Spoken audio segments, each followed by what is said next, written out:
welcome to biology class. In the first video I had explained you about different branches of biology and I hope all of you understood. You might have gone through the video and the video was also clear. So I hope you all understood what are the different branches of biology. So children, biology is actually a very interesting subject because if you take human biology, then we are studying about the different physiological function of the human body, the different organ and the organ system. So you know about your own body. And also in the pathology also we study about the different kind of the disease, different organisms who are responsible for producing the disease, what is their life cycle, how to control the disease. So actually biology is very interesting because it is related to human beings. Okay. So today we will discuss about the living world. So this is the first chapter and today I will discuss about what is living and what are the characteristic features of living, how to differentiate between the living and the non-living. Alright. Now the question is what is living? Because when you see the surroundings, then in the surroundings you can find out there are two different types of the organisms are there. One is called living and the other is called the non-living. So how to differentiate between the living and the non-living? There are some characteristic features which is only found in the living and that is not found in non-living. So on the basis of those characters only you can find out which is living and which is non-living. For example, suppose you take the human being, cat and the dog, we all are living because we are having some specific characters. Whereas in the non-living, for example, the mountain and the boulder and the stone, so these are all non-living. They are not exhibiting all those characteristic features which the living organism they are exhibiting. So this is the way how we can differentiate between living and the non-living. Now the first character, so that is growth. Growth, all of you know that the growth is the increase in mass or number of individuals. Alright, so how the mass is increasing? The mass is increasing by the process which is called cell division. For example, I am giving you a very simple example. For example, you take the gram seed. Now in the gram seed, all of you know that when we are soaking the seed and putting the seed inside the soil, then after a few days you can see the plant is developing. So from where the plant is developing? The plant is developing from embryo. Then ultimately you can find out initially there is a small plant is there. Then gradually when the growth is taking place, then it is becoming bigger and the bigger. So the growth is taking place actually by an increase in the number of the cell or increase in the number of individuals. Because the growth is also different. For example, suppose you take amoeba. Amoeba, so that is a very simple organism and the body is composed of one cell. So in the amoeba, how it is dividing? In the amoeba you can find out the cell is elongating and nucleus is dividing into two parts. Also you can find out the cytoplasm, so that is also dividing and ultimately one amoeba is dividing to produce two amoeba. So in simple organisms or in prokaryote the process that is very simple. Simply by the division of the nucleus and the division of the cytoplasm, the organism can multiply its number. Alright, but in multicellular organism, where the body is composed of many cells, then how it is growing. Now here you can find out the cell division process that is taking place and all of you know that there are two ways how the cell can divide. One is mitosis and another is meiosis. But for growth, only the cell is divided by mitosis. There is no role of the meiosis in the process of the growth. The cell is dividing mitotically to produce two cells, then the two cells they can produce the four cells. So like this you can find out from one single zygote, because the zygote is a fusion of male and the female gamete, and from one single cell ultimately you can find out the multicellular organism is developing. The same things that is also happening in case of the human beings also. From the zygote which is having one single cell, the embryo is developing, from the embryo the baby is developing, then gradually the baby by the process of the growth it is developing into adults. Alright. But the growth in the living and the non-living, so that is different. Because in the non-living also you can find out the growth is taking place. And in the living also it is taking place. But there are many differences between the growth in the living and the non-living. So the growth, you cannot say it is not a defining property.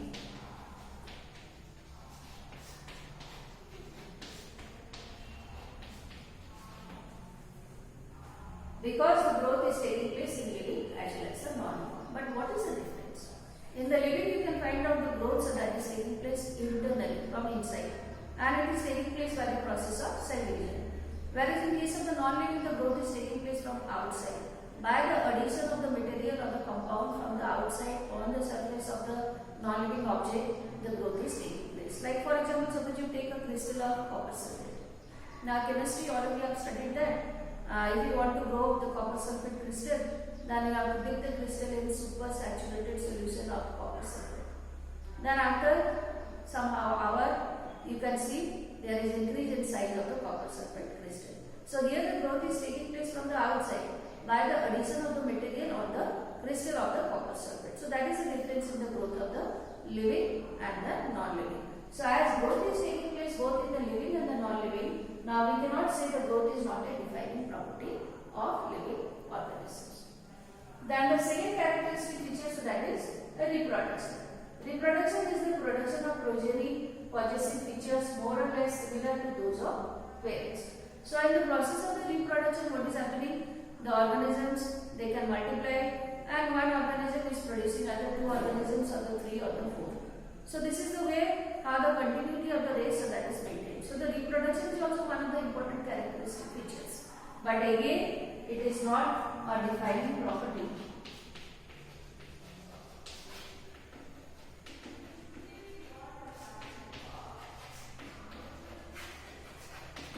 So why it is not a defining property? Because you can find out there are some human beings who are not able to reproduce. Why? Because there is some defect either in the reproductive system, or some problems are there and they are not able to produce, or some they are also sterile. Like for example, you take the mule. So mule, so that is combination of the donkey and the horse. That is a hybrid of the donkey and the horse. The mule is sterile. For example, you take the worker honeybee, they are also sterile. They cannot reproduce. Some human beings, they cannot reproduce because there are some problems in the reproductive system. So the reproduction, we cannot say this is not a defining property. Even if the organism is not able to reproduce, then also the organism will be able to survive. Okay? Now the reproduction, you know that there are two kinds of reproduction. One is asexual and another is sexual. The asexual reproduction, that is taking place in simple organism, where you can find out generally they are producing the spores, and the spores, depending on the suitable conditions, if the moisture or the water is available and the climatic condition is suitable, then the spore will germinate to produce the new plant. So this is the asexual method. Or in case of the spiralera, you know, the body or the filament, it can be broken into many fragments, and the process is called fragmentation. So here from one single filament, 4 or 5 individuals they can be produced. So this is the asexual method. But as you are moving to multicellular organisms, then you can find out the process is becoming more complicated, and they are reproducing by sexual method. So in the sexual method, there is requirement of 2 parents, male and the female. Whereas in case of the asexual method, there is requirement of only 1 parent.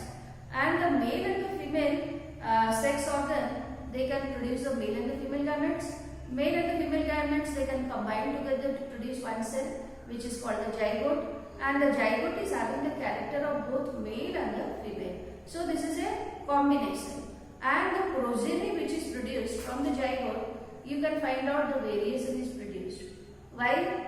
Why they are not exact carbon copy of the parents? Because the progeny, they are the carbon copy of the parents in asexual method. But here in the sexual method, because the 2 parents they are involved, so in the zygote you can find out half of the chromosome, so that is coming from the male parent, and half of the chromosome that is coming from the female parent. So the variation is produced in progeny. So you can find out living organisms they reproduce, but all living organisms they cannot reproduce. And also it is not compulsory that if there is no reproduction, then the organism they cannot survive. It is not like so. So the reproduction, so that is not a defining property. Now the next characteristic feature, so that is metabolism. Now the question is, what is metabolism? Metabolism is the sum of all anabolic and the catabolic biochemical reaction which is taking place inside the living body. Because inside the living body also, there are different type of the biochemical reactions are taking place. In chemistry, in the chemistry lab, there are different chemical reactions they are occurring when one substrate, so that is combining with the another substrate. Then with the help of the chemical reaction, the product, so that is produced. So it is taking place outside. But the metabolism, these are all the chemical processes which are taking place inside the living cell. It is taking place inside the body. So that is the difference outside and the inside. So metabolism, it is of two kinds. One is anabolism, another is catabolism. What is anabolism? Anabolism, so that is all the constructive process where you can find out some biomolecules they have produced. Because inside the living body there are different type of the biomolecules are there.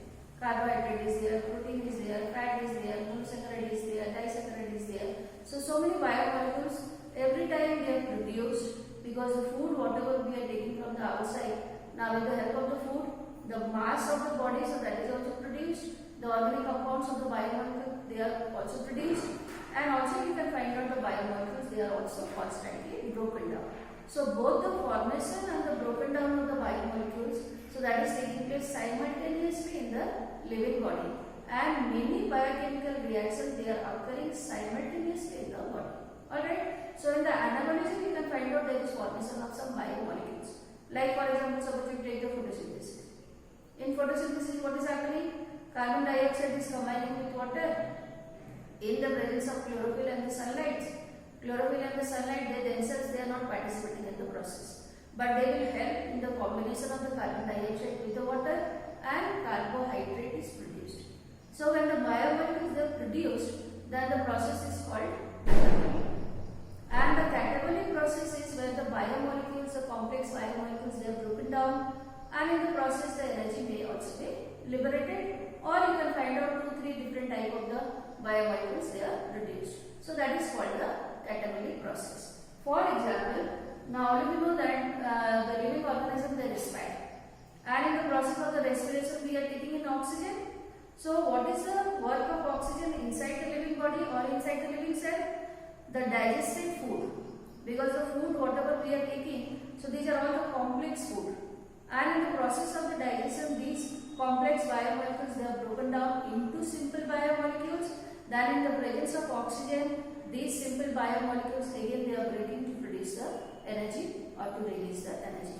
So this is a catabolic process. So in the living body you can find out the metabolism, so that is a defining property, and both you can find out the anabolic and the catabolic processes, both they are operating simultaneously. It is not like the anabolic process will be completed, then only the catabolic process will start. It is not like so. Many different biochemical activities or the metabolic process, they are operating simultaneously. Then the next characteristic feature, that is respond to stimuli. Now the question is, what is stimuli? Stimuli is any external or the internal factor to which the organism is responding. And the stimuli, so that can be either physical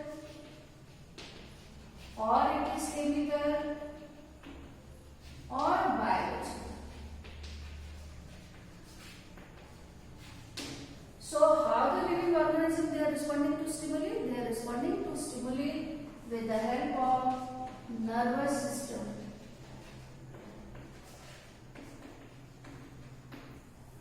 Because all the organisms, for example, you take the human body, we are having a highly developed brain, and the brain is responsible giving all the information, all the messages to different parts of the body, and the different organ of the body, they are responding to different stimuli. Alright, so light can be stimuli or any chemical compound, so that can be stimuli.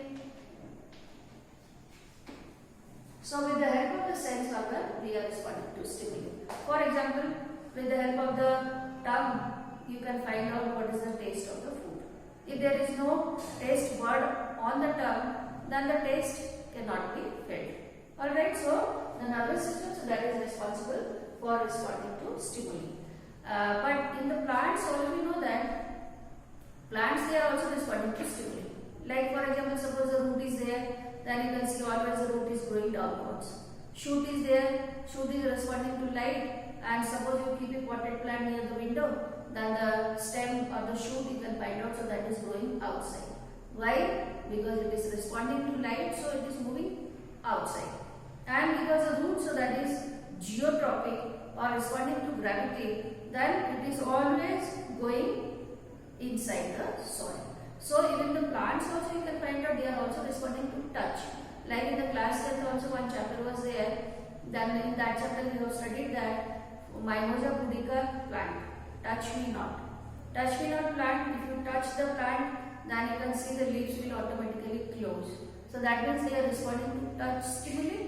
So in the plant also you can find out they are also responding to light, they are also responding to water, they are also responding to gravity, they are also responding to touch, they are responding to some of the chemicals. Like for example, you take the pollen grains. When the pollen grain they fall on the stigma, then by taking the sugary water which is present on the stigma, then the pollen grain will germinate and pass through the style. So not only the animals they are responding to stimuli, but also the plants they are also responding to stimuli.